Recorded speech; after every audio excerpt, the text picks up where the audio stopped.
അനേകം ശിവ അവതാരങ്ങളെ പ്രതിപാദിക്കുന്ന ഒരു കഥാഭാഗത്തെയാണ് നമ്മൾ ശ്രവിച്ചു വരുന്നത്. ശതരുദ്ര സംഹിത എന്ന ഒരു ഭാഗം. ഈ ശതരുദ്ര സംഹിതയിൽ നന്ദികേശ്വര അവതാരം എന്ന കഥാഭാഗത്തെ നമ്മൾ കേട്ടു. ഇനി അടുത്തത് വിശിഷ്ടമായിട്ടുള്ള ഒരു കഥയാണ് ഭൈരവ അവതാരം എന്ന് പറയുന്ന ഒരു കഥ. ഭൈരവൻ എന്നുള്ളത് ശരിക്കും പറഞ്ഞാൽ പരമേശ്വരൻ തന്നെയാണ് എന്ന് സൂചിപ്പിക്കുന്നുണ്ട്. കാലഭൈരവൻ എന്നൊക്കെ നമ്മൾ സ്തുതിക്കാറുണ്ട്. അങ്ങനെയുള്ള ആ പരമേശ്വരനെ ഇവിടെ ഭൈരവ അവതാരം ചെയ്തതായിട്ടും അനേകം ലീലകൾ ആ ഭൈരവ അവതാരത്തിൽ ഭഗവാൻ ചെയ്തതായിട്ടും ഒക്കെ കാണാൻ സാധിക്കും. ആ കഥയെ വർണ്ണിക്കണം എന്ന് ആവശ്യപ്പെടുകയാണ്. ഈ സംഹിത മുഴുവൻ ശ്രദ്ധിച്ചാൽ അറിയാം, നന്ദികേശ്വരൻ സനത്കുമാര മഹർഷിയുടെ ചോദ്യങ്ങൾക്ക് മറുപടി പറയുന്നതായിട്ട് പറയുന്നു. നമ്മൾ നേരത്തെ തന്നെ അത് പറഞ്ഞിരുന്നു. ഭഗവാന്റെ പരമഭക്തനായിരിക്കുന്ന നന്ദികേശ്വരനാണ് ശിവനിൽ നിന്ന് ആദ്യം ശിവപുരാണം കേട്ടത്. പിന്നീട് നന്ദികേശ്വരൻ സനത്കുമാര മഹർഷിക്ക് അത് പറഞ്ഞു കൊടുത്തു. സനത്കുമാര മഹർഷി അത് വ്യാസന് പറഞ്ഞു കൊടുത്തു. വ്യാസൻ സൂതന് പറഞ്ഞു കൊടുത്തു. സൂതൻ ശൗനകാദിശീശ്വരന്മാർക്ക് പറഞ്ഞു കൊടുക്കുന്നു. ആ രീതിയിലാണ് നമുക്ക് ഇന്ന് ശിവപുരാണം എന്ന ഗ്രന്ഥം ലഭിക്കുന്നത്. അതില് നന്ദികേശ്വരൻ തൻ്റെ തന്നെ അവതാരത്തെ വർണ്ണിച്ച് സമർപ്പിച്ചു. തൻ്റെ അവതാരത്തെക്കുറിച്ച് പറയണമെന്ന് ആവശ്യപ്പെട്ടപ്പോഴാണ് പറഞ്ഞത് കേട്ടോ. നമ്മളൊക്കെ ആണെങ്കിൽ എന്താ ചെയ്യുക? ഏതെങ്കിലും കാര്യം നമ്മളോട് പറയാൻ ആവശ്യപ്പെട്ടാൽ അപ്പൊ നമ്മൾ ആദ്യം പറയുന്നത് നമ്മുടെ കാര്യമായിരിക്കും. അത് ശരിക്കും പറഞ്ഞാൽ വീമ്പിളക്കലാവും. നമ്മളെക്കുറിച്ച് തന്നെ നമ്മൾ പറയുക എന്നുള്ളത് സ്വയം പ്രശംസയായിട്ട് മാറും. അപ്പൊ ഇവിടെ അങ്ങനെയല്ല. നന്ദികേശ്വരന് ഉണ്ടായതായ അനുഭവം, അതിനെയാണ് ഇവിടെ ഭഗവാന്റെ അനുഗ്രഹം എന്ന രീതിയിൽ നമുക്ക് കാണിച്ചു തരുന്നത്. ബ്രഹ്മാവ്, വിഷ്ണു, അതുപോലെ മറ്റു ദേവന്മാര് എല്ലാവരും തന്നെ നന്ദികേശ്വരനെ പ്രശംസിച്ച് യാത്രയായി എന്ന് പറഞ്ഞ് ആ ചരിത്രത്തെ സമർപ്പിച്ച് പിന്നീട് ഭൈരവ അവതാരത്തെ നമുക്ക് 1-2 അധ്യായങ്ങളിലായിട്ട് തരികയാണ്. ഭൈരവൻ എന്ന അവതാരത്തെക്കുറിച്ച് കേട്ടിരിക്കുന്നു. അപ്പൊ ഇവിടെ ഭൈരവ അവതാരത്തെ പറയണം എന്ന് സനത്കുമാര മഹർഷി ആവശ്യപ്പെടുക. ശരിക്കും പറഞ്ഞാൽ സനത്കുമാര മഹർഷി പരമേശ്വരന്റെ ശിഷ്യനാണ് എന്ന് പറയാം, അല്ലെ? ദക്ഷിണാമൂർത്തിയുടെ ശിഷ്യന്മാരാണ്. അങ്ങനെയുള്ള സനത്കുമാര മഹർഷി തന്നെ ഇവിടെ കഥയെ കേൾക്കുന്നു. ശിവസംബന്ധമായിട്ടുള്ള കഥകൾ കേൾക്കുന്നതിലൂടെ എല്ലാവരിലും ഭക്തി എന്നുള്ളത് ഉണ്ട്. എന്നാൽ ആ ഭക്തി ഉറച്ചു കിട്ടണം. ശിവഭക്തി നമ്മളിൽ ഉറച്ചു കിട്ടണം എന്നാണെങ്കിൽ അതിന് വീണ്ടും വീണ്ടും നാമം ജപിക്കണം, വീണ്ടും വീണ്ടും കഥ കേൾക്കണം, ഇടയ്ക്കിടയ്ക്ക് ഭഗവാനെ നമസ്കരിക്കണം. ഏത് സാധനം വേണമെങ്കിലും ചെയ്യാം. അതിനൊക്കെ നമുക്ക് ഭഗവാൻ വിട്ടു തന്നിരിക്കുക. ഇന്ന വഴിയിലൂടെ വന്നാൽ മാത്രമേ മോക്ഷമുള്ളൂ എന്നൊന്നുമില്ല. ഏത് രീതിയിൽ വേണമെങ്കിലും ശിവപൂജ ചെയ്യാം. വിഗ്രഹത്തിൽ പൂജ ചെയ്യണോ ചെയ്തോളൂ, ലിംഗത്തിൽ പൂജ ചെയ്യണോ ചെയ്തോളൂ, ശിവഭക്തന്മാരിൽ പൂജ ചെയ്യണോ ചെയ്തോളൂ. ഇനി അതല്ല പാർത്ഥിവ പൂജയാണോ അത് ചെയ്തോളൂ. അപ്പൊ ഈശ്വരനെ ഉപാസിക്കുന്ന ആളുകൾക്ക് ആ പരമമായ തത്വം ഉൾക്കൊണ്ട് വേണ്ടതുപോലെ നമ്മൾ ശിവ ഉപാസനത്തെ ചെയ്യുക. അതാണ് ലക്ഷ്യം. ശിവഭക്തി എന്നുള്ളത് ദൃഢമായിട്ട് തീരും. അപ്പോ പരമേശ്വരന്റെ തന്നെ അംശമായിട്ടുള്ള ഭൈരവനെ അതുകൊണ്ട് ചില ആളുകളൊക്കെ വേണ്ടതുപോലെ പരിഗണിക്കാറുമില്ല. അത് മൂഢത്വം കൊണ്ടാണ് എന്ന് ഇവിടെ എടുത്തു പറയുന്നുണ്ട്. ഭൈരവൻ ആരാ എന്ന് ചോദിച്ചാൽ സർവൻ തൻ പൂർണ്ണരൂപമാം.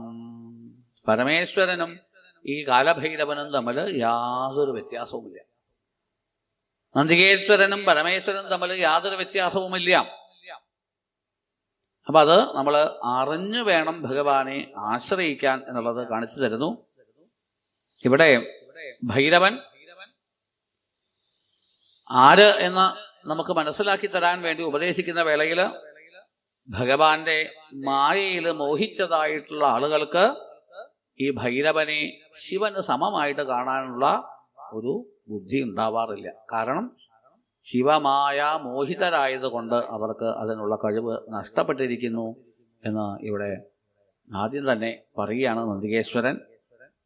എന്തായാലും ഈ ശിവമായ എന്നുള്ളത് എപ്പേർപ്പെട്ടതാണ് എന്നറിയാൻ പരിശ്രമിക്കുകയാണ് എന്നുണ്ടെങ്കിൽ അത് പറഞ്ഞു ആദ്യം. ദുർജ്ഞേയ, ഒരിക്കലും ശിവമായയെ മനസ്സിലാക്കാൻ സാധിക്കില്ല. ദുർജ്ഞേയ, അങ്ങനെയുള്ള ആ ശിവമായ പലരെയും ബാധിച്ചു, മോഹിപ്പിച്ചു. ആ വൃത്താന്തത്തെ പറയാം. ഭഗവാന് മാത്രമേ ശരിക്കും പറഞ്ഞാൽ ശിവജ്ഞാനം എന്നുള്ളത് അറിയുള്ളൂ. ഇപ്പൊ വായിച്ചു വെച്ചത് ആ ഭാഗം തന്നെ ശിവജ്ഞാനം എന്ന ഒരു ഭാഗമാണ്. ശിവജ്ഞാനം ഉണ്ടാവണം എന്നുണ്ടെങ്കിൽ ഭഗവാനെ പത്രം പുഷ്പം ഫലം തോയം യോമയ ഭക്തിയാ പറയത്തെ ഭാഗവത്തിൽ വന്ന അതേ ശ്ലോകമാണ്. അത് ഭഗവാന് ആ ഭഗവത് ഭാവത്തോടു കൂടി സമർപ്പിച്ചു കഴിഞ്ഞാൽ ശിവജ്ഞാനത്തെ പ്രാപിക്കുവാൻ ഇത് തന്നെ ധാരാളമാണ്. അപ്പൊ ഏത് സാധന ചെയ്യണം എന്ന് പലർക്കും സംശയം തോന്നും. അവരവർക്ക് ഇഷ്ടമുള്ളത് ചെയ്യാം. എനിക്ക് ഇതാണ് ഇഷ്ടം, പ്രദക്ഷിണം വെക്കലാണ് ഇഷ്ടം, പ്രദക്ഷിണം വെച്ചോളൂ. വിളക്ക് കത്തിക്കാനാണ് ഇഷ്ടം, എന്നാ വിളക്ക് കത്തിച്ചോളൂ. പാട്ട് പാടാനാണ് ഇഷ്ടം, എന്നാ പാട്ട് പാടിക്കോളൂ. അതൊന്നുമില്ല, കണ്ണടച്ച് നിന്ന് ധ്യാനിക്കാനാണ് ഇഷ്ടം, എന്നാ ധ്യാനിച്ചോളൂ. പൂജ ചെയ്യാനാണ് ഇഷ്ടം, പൂജിച്ചോളൂ. അഭിഷേകം ചെയ്യാൻ ധാരാളം ഇഷ്ടമാണ്, എന്നാ അഭിഷേകം ചെയ്തോളൂ. എനിക്ക് വ്രതം നോൽക്കാനാണ് ഇഷ്ടം, എന്നാ വ്രതം നോറ്റോളൂ. ഇന്നത് ചെയ്യണം എന്ന് ഒരു ദിക്കിലും പറയണില്ല. അപ്പോ നമുക്ക് വിട്ടുതരികയാണത്. നിങ്ങളുടെ സൗകര്യ അനുസരണം ചെയ്യാം, പക്ഷേ ഭഗവത് ഭാവത്തോടു കൂടി ചെയ്യണം. അതാണ് പ്രധാനം. ഭഗവാനില് അർപ്പിത ചിത്തത്തോടു കൂടി ചെയ്യുക. എന്നാൽ മാത്രമേ അത് ഫലത്തെ ചെയ്യുള്ളൂ. അന്യ ഭാവനയോടുകൂടി, അന്യ ചിന്തയോടുകൂടി, അല്ലെങ്കിൽ അന്യ ഇച്ഛയോടുകൂടി ഭഗവാനെ ആശ്രയിച്ചാൽ ഒരിക്കലും ശിവജ്ഞാനം എന്നുള്ളത് ആരിലും ഉണ്ടാവില്ല. ഇത് നമുക്ക് കാണിച്ചു തരാണ്. ഭഗവാനെ അറിയുന്നവൻ ശിവമായയെ ജയിച്ചവനായിരിക്കും. ഭഗവാനെ അറിയാത്തവൻ ശിവമായയിൽ മോഹിതനായിരിക്കും. അത്രയുള്ളൂ. അങ്ങനെയുള്ള പരമേശ്വരനെ ഇവിടെ ഭഗവാന്റെ ഇച്ഛയില്ല എന്നുണ്ടെങ്കിൽ ആർക്കും തന്നെ ആ ഭഗവാനെ തിരിച്ചറിയാൻ സാധിക്കില്ല എന്ന് പറഞ്ഞു. അതിനെ വെളിവാക്കാനായിട്ട് പണ്ട് നടന്നതായിട്ടുള്ള ഒരു വൃത്താന്തത്തെ പറയാം എന്ന് ആരംഭിക്കുകയാണ്. മേരുപർവ്വതം, അതായത് ഹിമാലയം. ഹിമാലയത്തിന്റെ ഒരു ശൃംഗത്തില് പണ്ട് നടന്നതായ ഒരു ദേവന്മാരുടെ സമ്മേളനം. അങ്ങനെ പറഞ്ഞാൽ എല്ലാവർക്കും വേഗം പിടികിട്ടും അല്ലേ? കാരണം പല പല സമ്മേളനങ്ങളും നമ്മൾ കാണുന്നതാണല്ലോ. അനേകം ദേവന്മാരുടെ ഒരു സമ്മേളനം എന്നുള്ളത് അവിടെ ഉണ്ടായി. എല്ലാവരും എത്തിച്ചേർന്നു. ദേവന്മാര്, ബ്രഹ്മാവ്, വിഷ്ണു, അനേകം ഋഷികള്, ഇങ്ങനെ ആ ദേവന്മാര് എല്ലാവരും ചേർന്ന് വന്നു ചേർന്നു. അപ്പോ ദേവർഷിമാരായിട്ടുള്ള ഓരോരുത്തരും ഇതാ ചോദിക്കുകയാണ്, സാക്ഷാൽ ഭഗവാന്റെ മായയിൽ മോഹിതരായിട്ടാണ് എല്ലാവരും വന്നിട്ടുള്ളത് എന്ന് പറയുന്നുണ്ട്. അപ്പൊ ഇവിടെ ചോദിക്കുകയാണ് ദേവർഷികള്, ഞങ്ങൾക്കെല്ലാം ആ ഏക സത്യത്തെ മനസ്സിലാക്കണം എന്ന ആഗ്രഹമുണ്ട് എന്ന് പറയാം. അതുകൊണ്ട് തന്നെ സകലവിധമായ വേദങ്ങള്, ശാസ്ത്രങ്ങള്, ഇതിഹാസങ്ങള്, പുരാണങ്ങള്, ഇവകളുടെ എല്ലാം ഏക തത്വം എന്ത് എന്നുള്ളത് ഞങ്ങൾക്ക് പറഞ്ഞു തരണം എന്ന് ആവശ്യപ്പെട്ട വേളയിൽ അവിടെ ഭഗവാന്റെ മായയിൽ മോഹിതനായ ബ്രഹ്മാവാണ് ആദ്യം മറുപടി പറയണത്. ആ ബ്രഹ്മാവിനോട് തന്നെ അത് ഈ ദേവഋഷികൾ ചോദിച്ചു എന്നാണ് പറയാറ്. അപ്പോൾ ബ്രഹ്മാവ് വേഗം മറുപടി പറഞ്ഞു. അദ്ദേഹം സൂചിപ്പിക്കുകയാണ്, നിങ്ങളെല്ലാം ചോദിച്ചതിൻ്റെ കാരണമായിട്ട് പരമമായ തത്വം എന്ത് എന്നുള്ളത് ഞാനിതാ അറിയിക്കുന്നു. ഈ ലോകത്തിൻ്റെ മുഴുവൻ യോനി ഉത്പത്തിസ്ഥാനം ധാതാവായ ഞാൻ തന്നെയാണ്. സൃഷ്ടികർത്താവാണ് ഞാൻ. സ്വയംഭു എന്ന പേരോട് കൂടിയവൻ, അജൻ എന്ന പേരോട് കൂടിയവൻ ഞാൻ തന്നെയാണ്, ഈ ലോകത്തിൻ്റെ മുഴുവൻ ഈശ്വരൻ. യഥാർത്ഥത്തിൽ ഒന്നിലും ഭഗവാന് അനാദിഭാഗ്, നിരഞ്ജനൻ എന്നിങ്ങനെ പല പേരുകൾ വേദത്തിൽ ഭഗവാനെ പ്രതിപാദിക്കുന്നു. അതെല്ലാം തനിക്ക് യോജിച്ചതാണ്.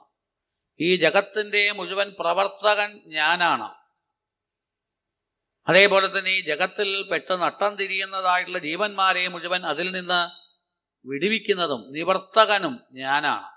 കണ്ടില്ലേ, ഞാനാണ് അങ്ങനെ അഹങ്കരിക്കുകയാണ് ചെയ്തത് ഭഗവാന്റെ മായയിൽ മോഹിച്ചുകൊണ്ട്.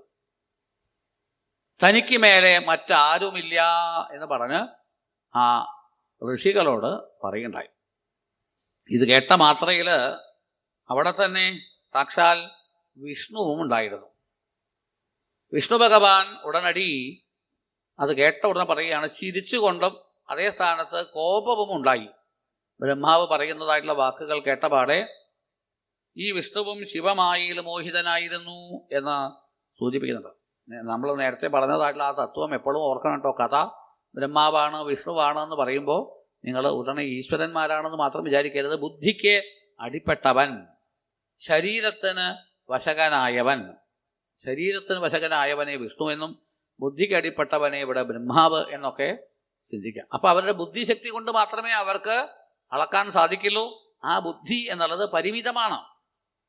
പരിമിതമായ ബുദ്ധി കൊണ്ട് ഈശ്വരനെ അളക്കാൻ നോക്കിയാൽ ഒരിക്കലും ഈശ്വരനെ നമുക്ക് ലഭിക്കില്ല.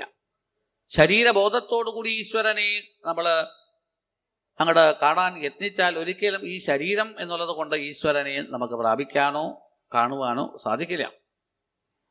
ഇതാണ് നമുക്ക് ബോധിപ്പിച്ചു തരാൻ പോണത്. എന്തായാലും ബ്രഹ്മാവിൻ്റെ വാക്കുകൾ കേട്ടതോടുകൂടി ബ്രഹ്മാവേ, അങ്ങ് പറഞ്ഞതായിട്ടുള്ള ഈ വാക്കുകൾ ഒന്നും ശരിയല്ല കേട്ടോ. ഇതൊക്കെ ഇങ്ങനെ 4 പേരുടെ മുമ്പിൽ വന്ന് വിളിച്ചു പറയാൻ പാടുണ്ടോന്ന് എന്ന് ചോദിക്കുക. ഇതൊന്നും യുക്തമല്ല.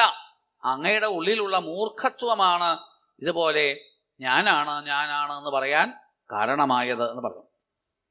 യഥാർത്ഥത്തിൽ പരതത്വം എന്നത് എന്ത് എന്ന് പോലും അറിയാതെ 4 പേരുടെ മുമ്പിൽ വന്ന് ഞാനാണെന്ന് വിളിച്ചു പറയാൻ നാണല്ലല്ലോ എന്നൊക്കെ പറഞ്ഞ് ആ ബ്രഹ്മാവിനെ അങ്ങോട്ട് പരിഹസിച്ചു.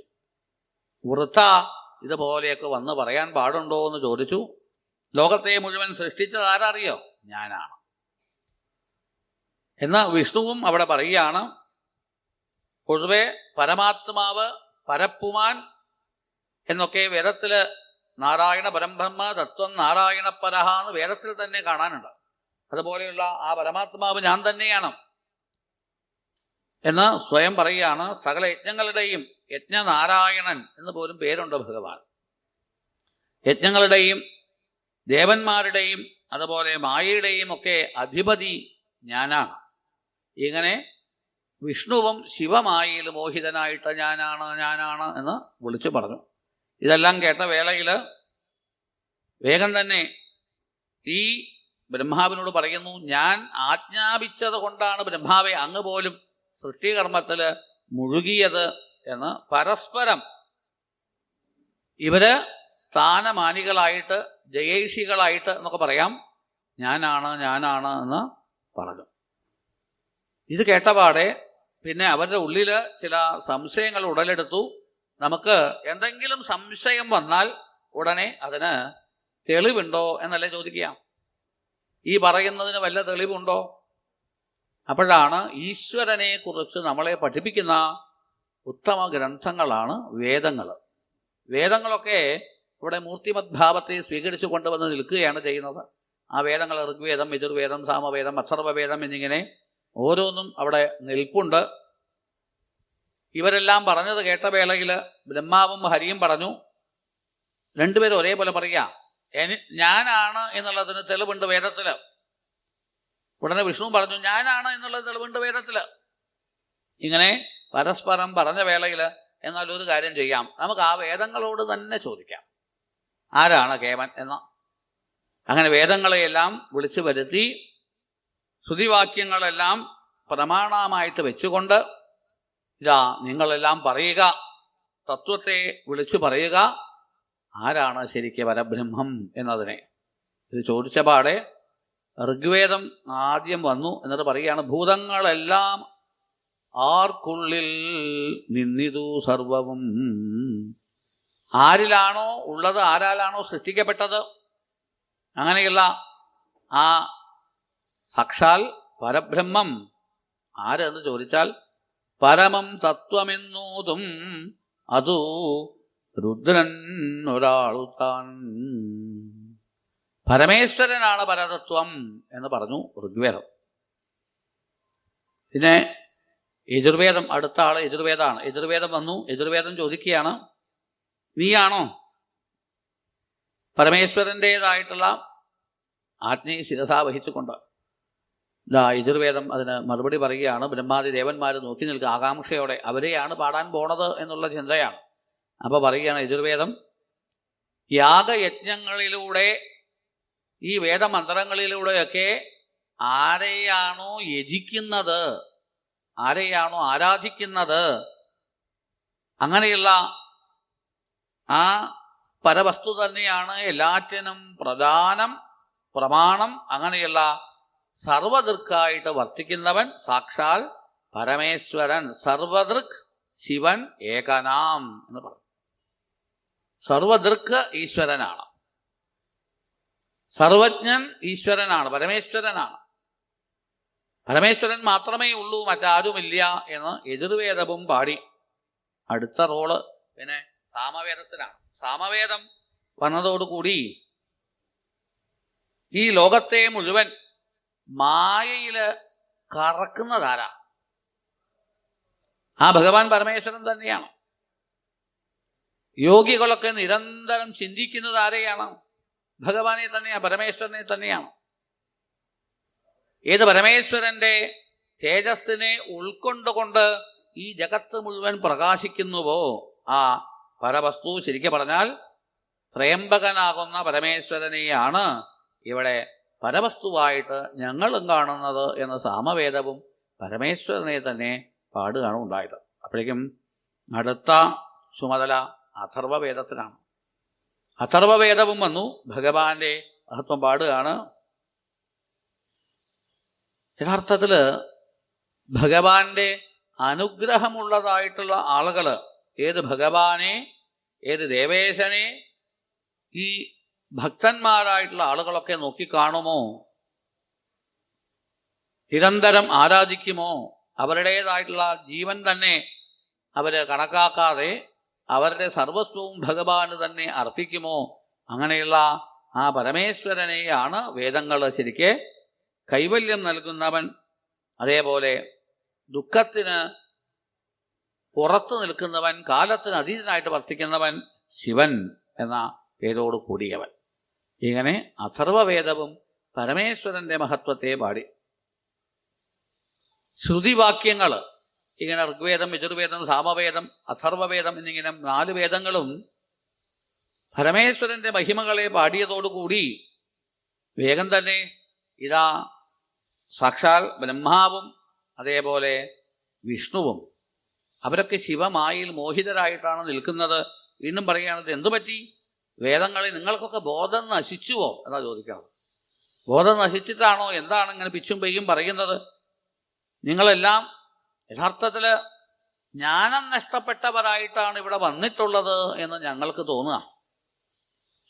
ദിഗംബരനായിട്ട് വർത്തിക്കുന്നവൻ, പാർവതിയോടുകൂടി രമിക്കുന്നവൻ, നിരന്തരം വിരൂപൻ ജഡിലൻ, അങ്ങനെയുള്ള വൃഷവാഹനനായിരിക്കുന്ന പരമേശ്വരനെ നിങ്ങളെങ്ങനെ ഇങ്ങനെ പരവസ്തുവായിട്ട് പാടി? യഥാർത്ഥത്തിൽ ആ ഭഗവാനെ പീതവർണ്ണമുള്ളവൻ, സാധുസംഘത്തെ വെടിഞ്ഞവൻ, പരബ്രഹ്മം എന്ന് എങ്ങനെ നിങ്ങൾ പാടി? ഇങ്ങനെ സാക്ഷാൽ ബ്രഹ്മാവും അതേപോലെ നാരായണനും ചേർന്ന് ആ വേദങ്ങളെയെല്ലാം വീണ്ടും ചോദിക്കുകയാണ്. യഥാർത്ഥത്തിൽ ഭഗവാൻ പരമേശ്വരന് നമ്മളൊക്കെ മറ്റൊരു പേര് കൂടി പറഞ്ഞ് വിളിക്കാറുണ്ട്, അമൂർത്തൻ എന്ന് കൂടി വിളിക്കാറുണ്ട് അല്ലേ? ഭഗവാന്റെ സ്വരൂപം നേരത്തെ തന്നെ നമ്മൾ പറഞ്ഞിരുന്നു, ലിംഗം വേരം എന്ന 2 രീതിയിൽ ആരാധനാ സമ്പ്രദായമാണ് ഉള്ളത്. അപ്പം അതിൽ അമൂർത്തഭാവം എന്നുള്ളതാണ് ശിവലിംഗ ആരാധന. അമൂർത്തനായിരിക്കുന്ന ആ പരമേശ്വരനെ എങ്ങനെ നിങ്ങളെല്ലാം പരബ്രഹ്മം എന്ന് പറയുന്നു എന്ന് പറഞ്ഞ വേളയിൽ ആ ഒരു സന്ദർഭത്തിൽ തനിക്കൊരു പരമേശ്വരൻ്റെ മഹിമയെ പാടാൻ സന്ദർഭം കിട്ടി എന്ന് പറഞ്ഞുകൊണ്ട് പ്രണവമന്ത്രം ഇതാ അവിടെ എത്തിച്ചേരുന്നു. യഥാർത്ഥത്തിൽ ഭഗവാൻ തന്നെ ഈ ലോകത്തിൽ മായയെ സ്വീകരിച്ചുകൊണ്ട് പല ലീലകൾ ആടുകയാണ് ചെയ്യുന്നത്. കളിയാൽ ഭഗവാൻ പല രൂപങ്ങളെയും സ്വീകരിക്കാറുണ്ട് എന്ന് പറഞ്ഞു. അപ്പോൾ അതിൽ നിന്ന് നമ്മൾ മനസ്സിലാക്കാം, ഭഗവാൻ ജന്മമൃത്യു ജരാഹീനനാണ്. സ്വ ഇച്ഛയാൽ തന്നെ ഭഗവാൻ ഈ ലോകത്തിൽ വന്ന് പല അവതാരങ്ങളെയും സ്വീകരിക്കുന്നവനാണ് എന്ന് പറഞ്ഞു. അങ്ങനെയുള്ള ആനന്ദസ്വരൂപനായ ഭഗവാനെ ഇവിടെ ഒരിക്കലും പാർവതിയെയും പരമേശ്വരനെയും പിരിച്ച് കാണാൻ സാധിക്കില്ല. ആ പാർവതിയിൽ നിന്ന് അഭിന്നനായിട്ട് ഭഗവാൻ ഒരിക്കലും രമിക്കാറുമില്ല. അങ്ങനെ ആ പരമേശ്വരൻ എല്ലാറ്റിനും കാരണമായുള്ളവൻ, സ്വയംഭൂ അല്ലെങ്കിൽ സ്വയം ജ്യോതിസ്വരൂപനായിട്ടുള്ളവൻ, സ്വയം പ്രകാശസ്വരൂപനായിട്ടുള്ളവൻ ആ പരമേശ്വരനെ തന്നെയാണ് ഇവിടെ സ്തുതിക്കുന്നത് എന്ന് പറഞ്ഞുകൊണ്ട് പ്രണവനും അവിടെ നിങ്ങട് പറഞ്ഞു. ഇതെല്ലാം ശരിക്കും ഭഗവാന്റെ ആ മായ കൊണ്ട് ബ്രഹ്മാവിനും അതേപോലെ വിഷ്ണുവിനും ഉണ്ടായതായിട്ടുള്ള ആ ജ്ഞാനം എന്നത് നഷ്ടപ്പെട്ടു. ഇങ്ങനെ നിൽക്കുമ്പോഴാണ് നേരത്തെ നമ്മൾ പറഞ്ഞുവല്ലോ, ആദ്യം ഒരു കഥ തിരുവണ്ണാമലൈ എന്ന് പറയുന്ന ആ ക്ഷേത്രത്തിൽ സംഭവിച്ചതായിട്ടുള്ള ആ മഹത്വം. ആദ്യം വാക്കുകൊണ്ടാണ് യുദ്ധം തുടങ്ങുക എന്ന് ഞാൻ പറഞ്ഞിരുന്നു. അതിനെ ഇവിടെ ഒന്ന് വിപുലമാക്കി അത്രയേ ഉള്ളൂ. ഇങ്ങനെ വിഷ്ണുവിനും അതേപോലെ ബ്രഹ്മാവിനും ഇടയ്ക്ക് ഏർപ്പെട്ടതായിട്ടുള്ള വിവാദം അതങ്ങോട്ട് കൊടുമ്പിരി കൊണ്ട വേളയിൽ പെട്ടെന്ന് ഭഗവാൻ അവരുടെ മധ്യേ അഗ്നിസ്തംഭ രൂപത്തിൽ ആവിർഭവിക്കുകയാണ് ഉണ്ടായത്. എന്തെന്നില്ലാത്ത തേജസ്സോടുകൂടി ആ ഭഗവാൻ അവരുടെ എല്ലാം ജ്ഞാനത്തെ അപഹരിക്കുകയും ചെയ്തു. എന്തെന്നില്ലാത്ത തരം നിജപ്രകാശത്താൽ തെളിച്ചുളവായിനാൻ. ഭഗവാൻ മറ്റൊന്നിനെയൊന്നും ആശ്രയിക്കേണ്ടതില്ല, മറ്റൊരു തേജസ്സിനെ ആശ്രയിക്കേണ്ടതില്ല. തൻ്റെ തന്നെ തേജസ്സിനെ സ്വീകരിച്ചുകൊണ്ട് അവിടെ ആ ദേവന്മാരുടെ സഭയിൽ ഭഗവാൻ പ്രത്യക്ഷനായി. ഈ ഭഗവാന്റെ ശരീരം എങ്ങനെയുണ്ട് എന്ന് ചോദിച്ചാൽ, ഇത് അഗ്നിസ്തംഭ രൂപത്തിൽ മഹാത്ഭുത ശരീരനായി. അദ്ഭുതം എന്ന് തന്നെ പറയാൻ സാധിക്കുള്ളൂ, മറ്റൊന്നും പറയാൻ സാധിക്കില്ല. ഇങ്ങനെ ബ്രഹ്മാവനും അച്യുതനും ഇതാ അവിടെ ഭഗവാൻ ശരിക്ക് നല്ല രീതിയിൽ കാണാൻ സാധിച്ചു. അവർ രണ്ടുപേരും ഇവിടെ നിൽക്കുകയാണ് ചെയ്യുന്നത്. ബ്രഹ്മാവിൻ്റെ 5ാമത്തെ ശിരസ്, നമ്മൾ നേരത്തെ ഇതൊക്കെ പറഞ്ഞതായിരുന്നു. 5ാമത്തെ ശിരസ് ഭഗവാൻ അങ്ങോട്ട് നുള്ളിയെടുത്തു. ഞാനാണ് വിശ്വത്തിൻ്റെ സ്രഷ്ടാവ്, വിശ്വസൃക് എന്ന പേരോട് കൂടിയവൻ ഞാനാണ് എന്ന് പറഞ്ഞ ബ്രഹ്മാവിൻ്റെ 5ാം ശിരസ് ഭഗവാൻ വേഗം തന്നെ ആ പുരുഷാകൃതിയിലൂടെ ആ ബ്രഹ്മാവിൻ്റെയും അതേപോലെ വിഷ്ണുവിൻ്റെയും മുമ്പിൽ കാണപ്പെട്ടു. ശിവന്റെ 5ാമത്തെ ശിരസ് ഭഗവാൻ നുള്ളിയെടുക്കുകയാണ് ഉണ്ടായത്. ഇങ്ങനെ ആ പുരുഷരൂപം സ്വീകരിച്ചുകൊണ്ട് നിൽക്കുന്ന ഭഗവാൻ ഒന്ന് കണ്ണടച്ച് തുറക്കുമ്പോഴേക്കും ഇതാ അവിടെ ഇത് സംഭവിച്ചിരിക്കുന്നു എന്ന് കാണിച്ചു തരാണ്. 3 നേത്രങ്ങളോടുകൂടി എന്തെന്നില്ലാത്ത തേജസ്സോടുകൂടി ഇതാ ഭഗവാൻ അവിടെ പൂർണ്ണരൂപനായിട്ട് നീലലോഹിതനായിട്ട് അവിടെ ശൂലപാണിയായിട്ട് കാണപ്പെടുന്നു. തൃശൂലപാണിയായിരിക്കുന്ന ത്രിനേത്രനായിരിക്കുന്ന ആ ഭഗവാന്റെ പ്രഭാവം തിരിച്ചറിഞ്ഞതോടുകൂടി ഇത് സാക്ഷാൽ പരമേശ്വരനാണ്. ഇപ്പം അവർക്ക് ജ്ഞാനം എന്നുള്ളത് ഉണ്ടായി. വേഗം തന്നെ ബ്രഹ്മാവ് സ്തുതിക്കുകയാണ്. ഇവിടെ സ്തുതി എന്ന് പറഞ്ഞാൽ എങ്ങനെയാ? യഥാർത്ഥത്തിൽ ഇപ്പോഴും ഭഗവാന്റെ ആ സങ്കല്പം ബ്രഹ്മാവിൽ നിന്ന് വിട്ടുമാറിയിട്ടില്ല ഈ മായ. ശരിക്കും ആ മായ വിട്ടുമാറിയതോടുകൂടിയാണ് ഭഗവാനെ തിരിച്ചറിഞ്ഞത്, മാപ്പപേക്ഷിച്ചത്, സ്തുതിച്ചത് എന്നൊക്കെ. എന്നാൽ ഇവിടെ സ്വയം ആ ചന്ദ്രചൂടൻ എന്ന് പറഞ്ഞുകൊണ്ട് ഭഗവാനെ വിളിച്ച് ബ്രഹ്മാവ് പറയുകയാണ്, പേടിക്കണ്ടെന്ന്. അവിടെ നിങ്ങട് അങ്ങേ ഞാൻ പണ്ട് തന്നെ അറിയും, സൃഷ്ടിയുടെ ക്രമത്തിൽ എൻ്റെ നെറ്റിത്തടത്തിൽ നിന്ന് ഉദ്ഭവിച്ച ആളല്ലേ അങ്ങ് എന്നൊക്കെ പറഞ്ഞു. ബ്രഹ്മാവിൻ്റെ ആ നെറ്റിയിൽ നിന്നാണ് രുദ്രൻ ഉണ്ടായതെന്ന് പുരാണങ്ങളിലുണ്ട്, അത് പ്രസിദ്ധമാണ്. യഥാർത്ഥത്തിൽ കരഞ്ഞുകൊണ്ട് വന്നവൻ, രോദനത്താൽ രുദ്രനാമം. എന്നാൽ നമ്മൾ പറയുന്ന ശിവപുരാണ പ്രകാരം പറയുന്നത് എന്താ? ദുഃഖം ദ്രാവയതീതി രുദ്രഹ, ദുഃഖത്തെ പോക്കുന്നവൻ. അങ്ങനെയുള്ള ആ പരമേശ്വരൻ ഇവിടെ പ്രത്യക്ഷനായിരിക്കുന്നു. ഇനി അങ്ങ് പേടിക്കൊന്നും വേണ്ട കേട്ടോ, അങ്ങേ ഞാൻ രക്ഷിച്ചോളാന്നാ. ചില ആളുകൾ അങ്ങനെയാണ്, ഈശ്വരനെ ഞാൻ രക്ഷിച്ചോളാം, ഭഗവാന്റെ കാര്യം ഞാനാണ് നോക്കണത്. പലർക്കും ഇങ്ങനെ ഒരു തെറ്റിദ്ധാരണയുണ്ട്. യഥാർത്ഥത്തിൽ നമ്മുടെ എല്ലാം ഉള്ളിൽ ഈശ്വരനുണ്ട്. നമ്മളെ യന്ത്രാരൂഢാനി അല്ലേ, ഒരു ബൊമ്മ പോലെ, ഒരു പാവ പോലെ നമ്മളെയെല്ലാം ഭഗവാൻ അങ്ങോട്ട് ചലിപ്പിക്കുകയാണ് ചെയ്യുന്നത്. അതിൻ്റെ ഇടയ്ക്ക് ഭഗവാന്റെ മായയിൽ മോഹിതരായിട്ട് നമ്മൾ പലതും ഇതുപോലെ പറഞ്ഞിരിക്കും. എന്തായാലും നന്ദീശ്വരൻ എന്താ പറയുന്നു, അഹങ്കാരത്തോടു കൂടിയതായിട്ടുള്ള ആ വാക്ക് കേട്ട വേളയിൽ ലോകത്തെ മുഴുവൻ സംഹരിക്കുന്ന പ്രളയം എന്ന ലീലയെ ചെയ്യുന്ന ഭഗവാൻ ഭൈരവൻ, എന്തെന്നില്ലാത്ത തേജസ്സോടു കൂടിയുള്ളവൻ.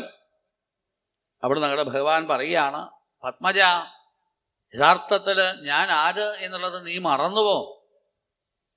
പരമേശ്വരൻ ഇതാ ബ്രഹ്മാവിൻ്റെ ശാസ്യനാണ്. ബ്രഹ്മാവിനെ ഇന്ന ജോലി ചെയ്യൂ എന്ന് നിയമിച്ച ആളാണ്. സൃഷ്ടികർത്താവായിട്ട് വർത്തിക്കൂ എന്ന് പറഞ്ഞ് നിയമിച്ച ആളാണ്. അങ്ങനെയുള്ള ഭഗവാനെ മറന്നുപോ. അതുകൊണ്ട് ഇതാ സാക്ഷാൽ ലോകം മുഴുവൻ ഭരിക്കുന്ന ആ ഭഗവാൻ പരമേശ്വരൻ്റെ പ്രഭാവം, ശിവമായയിൽ മോഹിതനായിട്ട് ഭഗവാൻ പരമേശ്വരനെ ഇതുപോലെ പുത്രരൂപേണ തൻ്റെ ആ ഭ്രൂമധ്യത്തിൽ നിന്നുണ്ടായവൻ എന്ന് മാത്രം നോക്കിക്കാണുന്ന ബ്രഹ്മാവിനെ ശാസിക്കാനുണ്ടായത്. ആ ഒരു സന്ദർഭത്തിൽ സർവവും ഭഗവാൻ പരമേശ്വരൻ ലോകത്തിൽ നോക്കി നടത്തുകയാണ്. കാലനം പേടിക്കുന്നവൻ എന്ന് പറഞ്ഞു.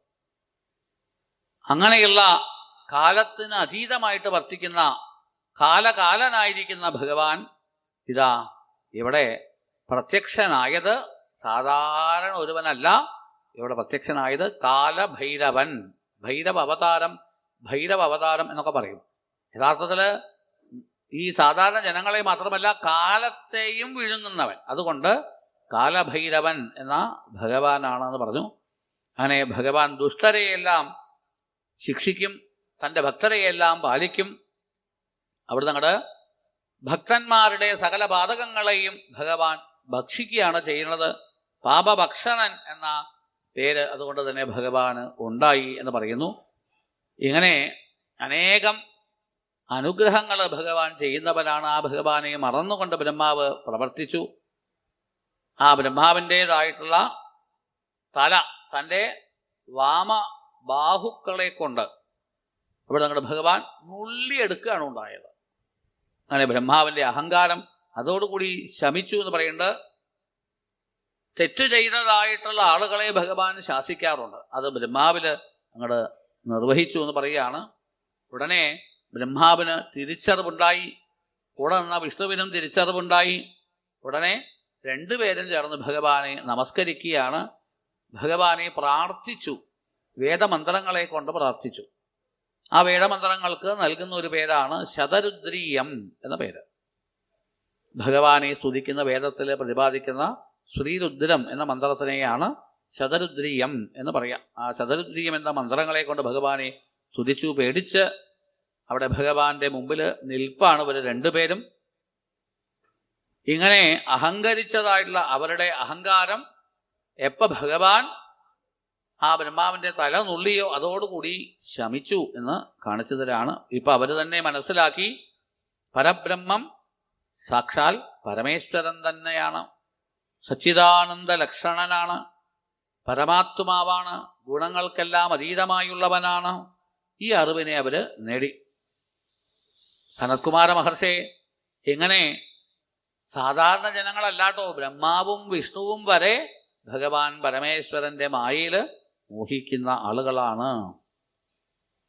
അപ്പോ നമ്മൾ അറിയില്ല, നമ്മുടെ ഉള്ളില് അഹങ്കാരം ഒളിഞ്ഞിരിക്കും. ഈ ഒളിഞ്ഞിരിക്കുന്ന അഹങ്കാരം എപ്പോൾ തലപൊക്കുമെന്ന് അറിയില്ല. അതുകൊണ്ട് തന്നെ ജ്ഞാനത്തെ അപഹരിക്കുന്നതായിട്ടുള്ള അഹങ്കാരത്തെ അല്ലെങ്കിൽ മായയെ നമുക്ക് അതിജീവിക്കണം എന്നല്ലെങ്കിൽ ഭഗവാനെ തന്നെ ആശ്രയിക്കേണ്ടതാണ് എന്ന് കാണിച്ചു തരുന്നു. അവരെ ഗർഭം പോക്കി അനുഗ്രഹിച്ചു ഭഗവാൻ എന്ന് പറഞ്ഞു.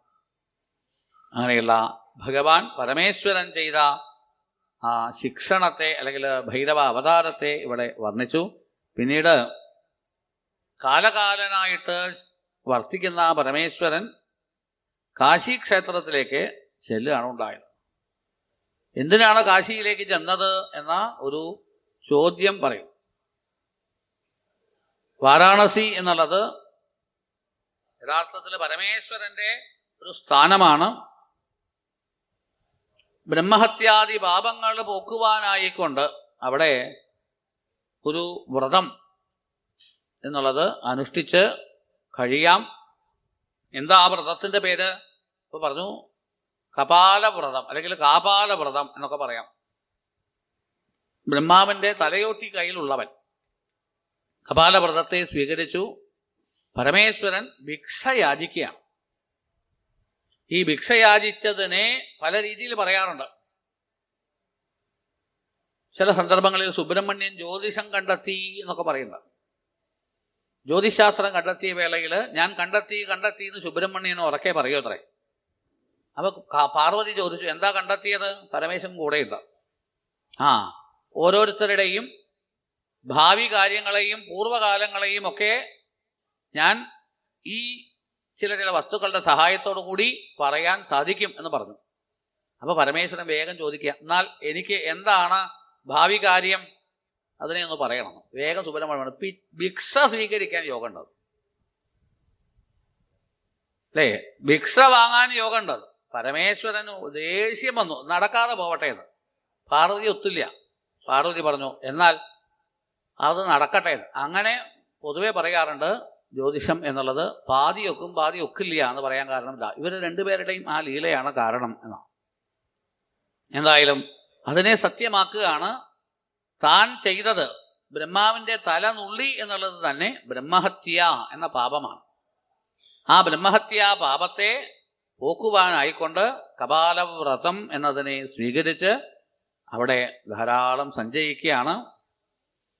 സർവേശ്വരനായ ഭഗവാൻ ഇങ്ങനെ ദിവ്യമായ വാരാണസിയിൽ വർത്തിക്കുന്നു. ആ വാരാണസിയിൽ പരമേശ്വരൻ വർത്തിക്കുന്ന വേളയിൽ അവിടെ ഈ വ്രതം സ്വീകരിക്കാൻ എന്തേ കാരണം? വിഷ്ണുവും മറ്റുമൊക്കെ വന്ന് ചോദിക്കുന്നുണ്ട്, ഭഗവാനെ കാലകാലനായ അങ്ങക്ക് ഇതുപോലെയൊന്നും ആവശ്യമുണ്ടോ എന്നൊക്കെ പറഞ്ഞ് ചോദിക്കുന്നുണ്ട്. എന്നാൽ ഭഗവാന്റെ ലീലകള്, ഭഗവാൻ ഈ വ്രതദീക്ഷയെ സ്വീകരിച്ചുകൊണ്ട് സഞ്ചരിക്കുന്ന വേളയിൽ അവിടെ ദർശിക്കുന്നതായിട്ടുള്ള പരമേശ്വരന്റെ മുമ്പിൽ പ്രണമിച്ചുകൊണ്ട് ആ ദേവന്മാര്, അതിൽ മുഖ്യമായിട്ട് സാക്ഷാൽ പരമേശ്വരന്റെ അടുക്കൽ ചെന്ന് വിഷ്ണുവാണ് ചോദിക്കുന്നത്, ഭഗവാനെ അങ്ങക്ക് ഈ ഭിക്ഷ സ്വീകരിക്കേണ്ട വല്ല ആവശ്യമുണ്ടോ എന്ന് ചോദിക്കുകയാണ്. യഥാർത്ഥത്തിൽ ഭഗവാൻ ആരാ? ലോകത്തിൻ്റെ മുഴുവൻ സൃഷ്ടികർത്താവ് ബ്രഹ്മാവാണ് എന്ന് പറയും. എന്നാൽ ബ്രഹ്മാവൊന്നുമല്ല, ബ്രഹ്മാവിനെയും സൃഷ്ടിച്ചവനാണ് ഈ പരമേശ്വരൻ. എല്ലാവരും ആശ്രയിക്കുന്ന അനാദി ശരണ്യനായിട്ട് വർത്തിക്കുന്നവൻ. ഇവിടെ കാണുന്ന ഓരോരുത്തരിലും നിത്യം സംഭവിച്ചുകൊണ്ടിരിക്കുന്ന പല കാര്യങ്ങൾ, സർവജ്ഞൻ, സർവയോഗീശ്വരൻ, സർവഭൂതങ്ങൾക്കും നായകൻ, അതുപോലെ സർവഭൂതങ്ങളുടെയും അന്തരാത്മാവായിട്ട് വർത്തിക്കുന്നവൻ, സർവരെയും അനുഗ്രഹിക്കുന്നവൻ, സർവർക്കും വരദനായുള്ളവൻ, ആ പരമേശ്വരനെ ഇവിടെ ശരിക്കും പറഞ്ഞാൽ ശ്വാസവും അതേപോലെ നിദ്രയും വിട്ട് ശ്വാസോച്ഛ്വാസത്തെ നിയന്ത്രിക്കുക, പ്രാണായാമം എന്നുള്ളതിലൂടെ ഉറക്കത്തെ ജയിക്കുക. അങ്ങനെ ഈശ്വരനെ നിരന്തരം ധ്യാനിക്കുന്നവരാണ് എല്ലാവരും. ഇങ്ങനെ ബുദ്ധി കൊണ്ട് ഈശ്വരനെ ധ്യാനിക്കുന്ന എല്ലാവരും ഭഗവാനെ ആശ്രയിക്കുന്ന വേളയിൽ അങ്ങ് ഈ ചെയ്യുന്നത് എത്ര വിചിത്രമാണ് എന്ന് പറഞ്ഞുകൊണ്ട് അവിടെ ചോദിക്കുകയാണ്. വേദതത്വജ്ഞന്മാരായിട്ടുള്ള ആളുകൾക്കൊക്കെ, യോഗികൾക്കൊക്കെ ഭഗവാൻ ശരിക്കും പറഞ്ഞാൽ രൂപിയുമാണ് അരൂപിയുമാണ്. അങ്ങനെയുള്ള ആ ഭഗവാൻ ഇവിടെ ഈ ലീലയെ ചെയ്തത് അതിശയത്തെ ജനിപ്പിക്കുന്നു എന്ന് പറയുകയാണ്. അത് കേട്ടപാടെ ഭഗവാന്റെ തത്വം, അതാണ് നേരത്തെ പറഞ്ഞത്, ഈശ്വരന്റെ തത്വം ഈശ്വരനല്ലാതെ മറ്റാർക്കും മനസ്സിലാക്കാൻ സാധിക്കില്ല എന്ന്. അങ്ങനെ ആ ഭഗവാൻ വിഷ്ണുവിനാൽ സ്തുതിക്കപ്പെട്ട വേളയിൽ ഭഗവാൻ പരമേശ്വരൻ തന്നെ തൻ്റേതായിട്ടുള്ള പാതകത്തെ ഓർമ്മിപ്പിക്കുകയാണ്. തൻ്റെ പാപം വിഷ്ണുവിൻ്റെ മുമ്പിൽ ഭഗവാൻ അറിയിക്കുകയാണ്. ബ്രഹ്മാവിൻ്റെ തല നുള്ളിയത് കൊണ്ട് തൻ്റെ പാപം തീരട്ടെ എന്ന് വിചാരിച്ചിട്ട് ഈ ഭിക്ഷുചര്യയെ ഞാൻ ചരിക്കുകയാണ് ചെയ്യുന്നത് എന്നറിയിച്ചു. ഭഗവാന്റെ ആ ഇച്ഛയെ അങ്ങോട്ട് ആർക്കും തന്നെ മാറ്റാൻ സാധിക്കില്ല. ആരും ഭഗവാനെ നിയമിക്കാനും പറ്റില്ല. അപ്പോൾ ഭഗവാൻ വിഷ്ണു അവിടെ പറഞ്ഞു. എന്നാൽ ഭഗവാനെ പരമേശ്വരനോട് പറയുകയാണ്, സ്തുതിക്കുകയാണ്, അങ്ങയുടെ ഇച്ഛ പോലെ സഞ്ചരിച്ചോളൂ, സ്വേച്ഛ പോലെ സഞ്ചരിച്ചോളൂ എന്ന് പറഞ്ഞു. അങ്ങനെ കോടിക്കണക്ക് ബ്രഹ്മാക്കള് ഭഗവാൻ തന്നെ വിഷ്ണു തന്നെ പറയുന്നുണ്ട്, തൻ്റെ നാഭികമലത്തിൽ നിന്നാണ് ബ്രഹ്മാവ് ഉണ്ടായത്. ഒന്ന് രണ്ട് ബ്രഹ്മാവെന്നല്ല, കോടിക്കണക്കിന് ബ്രഹ്മാക്കൾ ഇതുപോലെ ഉണ്ടാവും ഇനിയും. അങ്ങനെയുള്ള നാഭികമലത്തിൽ കൽപ്പം തോറും സംഭവിക്കുന്നതായിട്ടുള്ള ഈ ബ്രഹ്മാവിൻ്റെ ആ ഒരു ശിക്ഷണം എന്നുള്ളത് പരമേശ്വരൻ ഇത്രയൊക്കെ ബാധിക്കുമോ? എന്തായാലും ഇത് ലോകത്തിനൊരു പാഠമാവട്ടെ എന്ന് പറഞ്ഞുകൊണ്ട് പരമേശ്വരന് ഒരിക്കലും പാരതന്ത്ര്യം എന്നുള്ളത് ഇല്ല, എന്നാൽ ലോകത്തിന് ഒരു മാതൃകയാവാൻ വേണ്ടി അതിനെ കാണിച്ചതാണ് എന്ന് പറഞ്ഞ് ആ പരമേശ്വരനെ വാഴ്ത്തി പാടി എന്ന് കാണിക്കുന്നു. ഭൈരവൻ ഇങ്ങനെ ചെയ്തതായിട്ടുള്ള ആ ലീലകളെയെല്ലാം അത് 2 അധ്യായങ്ങളായിട്ട് നമുക്ക് സമർപ്പിക്കുന്നു. പരമാത്മാവായ ആ പരമേശ്വരൻ്റെ അല്ലെങ്കിൽ ഭൈരവൻ്റെ കഥകളെ ഇങ്ങനെ തെളിവായിട്ട് നമുക്കെല്ലാം മനസ്സിലാവുന്ന രീതിയിൽ ഇവിടെ വർണ്ണിച്ചു എന്ന് പറയുന്നു. ഭൈരവൻ ഇങ്ങനെ കാശീക്ഷേത്രത്തെ രക്ഷിച്ചുകൊണ്ട് അവിടെ വർത്തിക്കുകയാണ്. കപാലപാണിയായിട്ട് അവിടെ വർത്തിക്കുന്നു. ബ്രഹ്മകപാലം എന്നുകൊണ്ട് ആ ഒരു സ്ഥലത്തിന് പേരുണ്ടായി. യഥാർത്ഥത്തിൽ ഭൂമിയിൽ അതൊരു തീർത്ഥസ്ഥാനമായിട്ട് കൊണ്ടാടപ്പെടുന്നു. എല്ലാ ജനങ്ങളും കാണാൻ തക്ക രീതിയിൽ ആ ഭഗവാന്റെ കൈകളിൽ നിന്ന് ആ കപാലം അങ്ങോട്ട് പതിച്ചു. അതുകൊണ്ടാണ് അത് ബ്രഹ്മാവിൻ്റെ ഒരു ശിരസ്സായതുകൊണ്ട് ആ പേര് ഉണ്ടായി. ബ്രഹ്മകപാലം എന്ന ഒരു തീർത്ഥസ്ഥാനമായിട്ട് മാറി. അങ്ങനെയുള്ള രുദ്രൻ്റെ ആ ലീലയെ കണ്ട് എല്ലാവരും സന്തോഷത്തോടു കൂടി നടനമാടി കൊണ്ടാടി. ഇങ്ങനെ പല ദിക്കുകളിൽ നമ്മളൊക്കെ കറങ്ങി നടക്കാറുണ്ട്. എന്നാൽ അതെല്ലാം ഈശ്വരൻ്റെ പുണ്യതീർത്ഥങ്ങളായി മാറണേ അല്ലേ? നമ്മുടെ എല്ലാം സഞ്ചാരപാതകൾ ഈശ്വരനെ പ്രദക്ഷിണം വെക്കുന്നതായിട്ട് മാറണേ.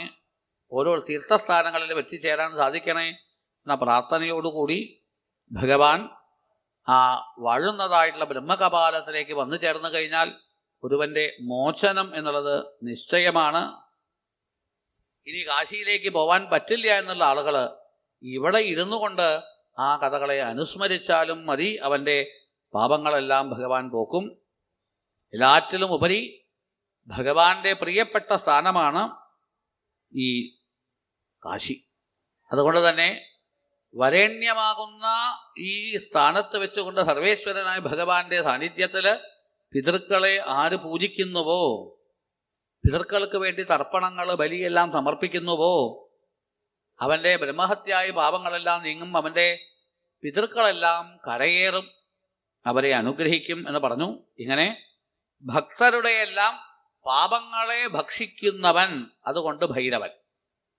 ഭൈരവൻ ഭൈരവൻ എന്ന് പറയുന്നു. ഭക്തന്മാരുടെ പാപങ്ങളെ ഭക്ഷിക്കുന്നവൻ, അതുകൊണ്ട് ഭൈരവൻ.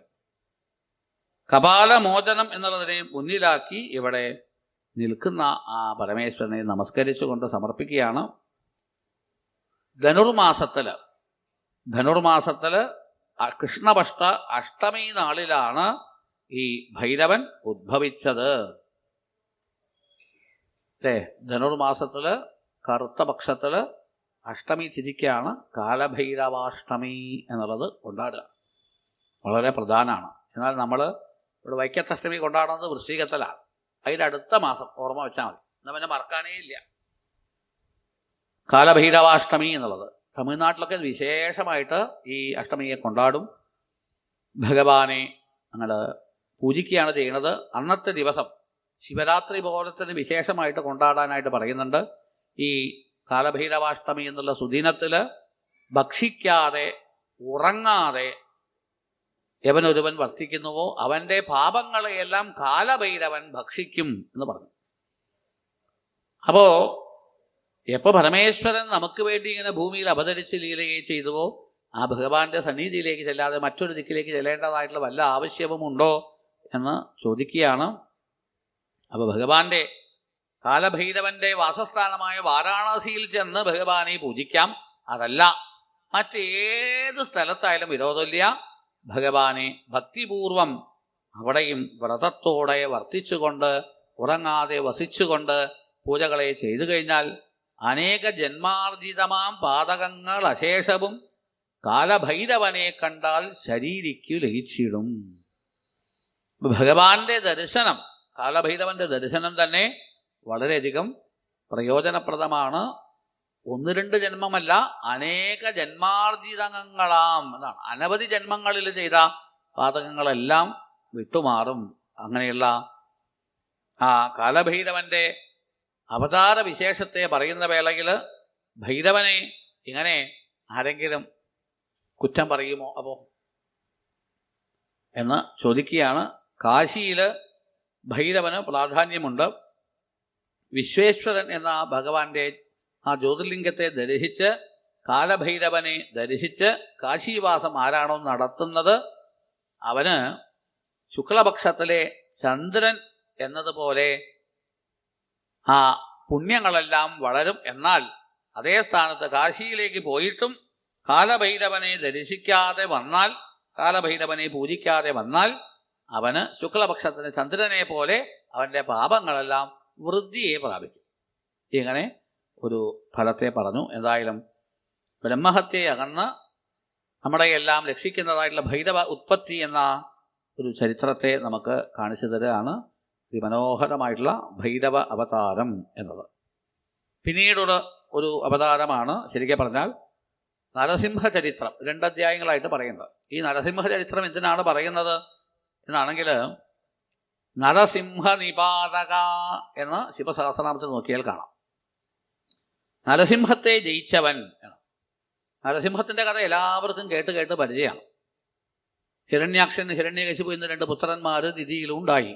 അതിൽ ഹിരണ്യകശിപു തപസ് ചെയ്ത് നരനുമല്ല മൃഗവുമല്ല അങ്ങനെയുള്ള ഒരുവനെ കൊണ്ട് ഞാൻ കൊല്ലപ്പെടണമെന്ന് ചോദിച്ച വേളയിൽ ഭഗവാൻ നരസിംഹരൂപത്തെ സ്വീകരിച്ചു. നരസിംഹം അവിടെ നിങ്ങളുടെ ദിതിപുത്രനായ ഹിരണ്യകശിപുവിനെ വധിക്കാൻ കാരണമായി.